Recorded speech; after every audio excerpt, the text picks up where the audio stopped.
नमस्कार जी। सर सहयोग जी। क्या नाम लिखते हैं आप? महावीर दास जी। महावीर दास जी, आप कहाँ से आए हैं? हम ननेड़ा गांव पानीपत से हैं जी। सर, यहाँ पर जो आज हमने देखा कि यहाँ पर जो कार्यक्रम चल रहा है संत रामपाल जी महाराज जी का, और आज हम इस प्रदर्शनी के अंदर बैठे हैं और जो प्रदर्शनी का हमने यहाँ पर देखा, यहाँ पर जो प्रदर्शनी दिखाई गई है, और आप भी इस प्रदर्शनी के अंदर है, आपने भी प्रदर्शनी देखी होगी। इस प्रदर्शनी की क्या खासियत है? इस प्रदर्शनी के अंदर कौन सी ऐसी चीज़ प्रदर्शनी में अच्छी जो आपको अच्छी लगी हो, वो बताइए आपने। देखियो सर जी, ऐसा है, ये जो यहाँ आज समागम में ये चला हुआ है प्रोग्राम, ये संत गरीबदास जी का बौद्ध दिवस के बारे में चला हुआ है और सतगुरु रामपाल जी महाराज के सानिध्य में चला हुआ है। तो यहाँ पे जितने भी ये भगत आए हुए हैं, ये प्रदर्शनी लगी हुई है यहाँ पे, और ये सब कुछ प्रदर्शनी में दिखा रखा है। परमात्मा कबीर साहब से लेके उनकी पूरी लीलाएं दिखा रखी है, कैसे गरीबदास जी को मिले थे परमात्मा, कैसे उनको ज्ञान दिया, कैसे उन्होंने अपनी ये लीला दिखाई कि परमात्मा वेदों में और गीता में भी प्रमाण है कि परमात्मा जो है उनकी लीला वो कुंवारी गाय के दूध से उनके का पालन पोषण होता है। ये लीला के बारे में वो भी सब प्रदर्शनी में दिखा रखे हैं। तो जैसा कि अभी आपने बताया कि इस प्रदर्शनी में अभी आपने परमात्मा शब्द का इस्तेमाल किया, तो इस प्रदर्शनी में परमात्मा किसको दर्शाया गया, किसको बताया गया है इस प्रदर्शनी में? इसमें जो है ना, कबीर साहब को दिखाया गया है। जो परमात्मा जो बोला गया वो कबीर साहब के लिए बोला गया है सब। तो कबीर साहब तो एक संत थे नॉर्मल, जिनको लोग पुस्तक में पढ़े हैं कि वो कबीर दास जी और एक संत थे, और उसको यहाँ पर कैसे सिद्ध कर दिया जा रहा है कि वो परमात्मा थे?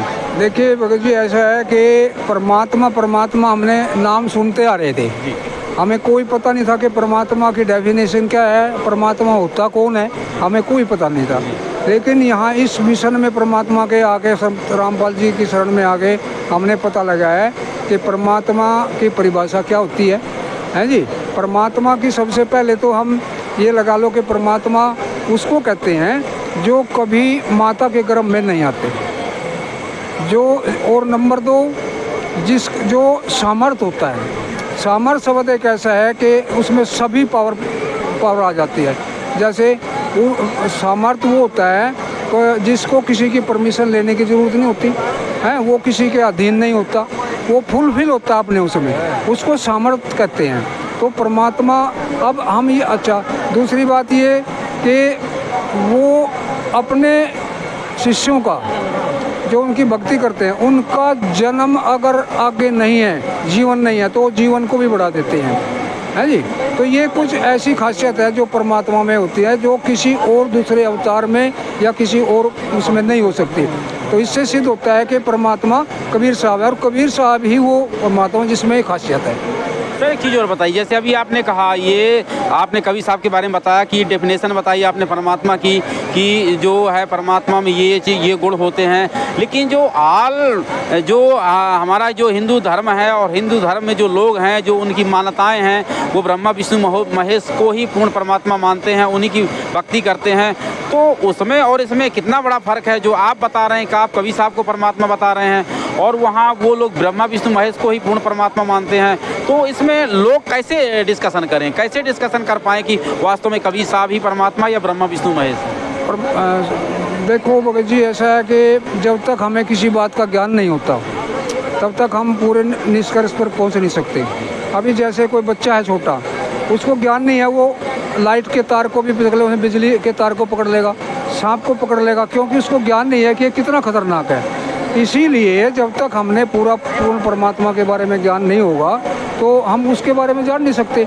ये दूसरे जो अन्य गुरु हैं, ये जो हैं, ये मनमुखी भक्ति कर रहे हैं, और ये भी उस बात को जान नहीं रहे हकीकत को कि भाई परमात्मा कौन है।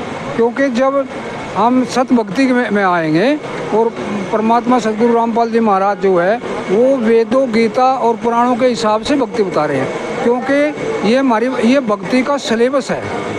जो गीता पुराण ये है, सिलेबस है भक्ति का, इसी के अंदर परमात्मा का जिक्र मिलेगा, और परमात्मा सतगुरु रामपाल जी महाराज इसी सिलेबस से भक्ति करा रहे हैं, जिससे ये निर्णय हो रहा है कि परमात्मा कबीर साहब ही है।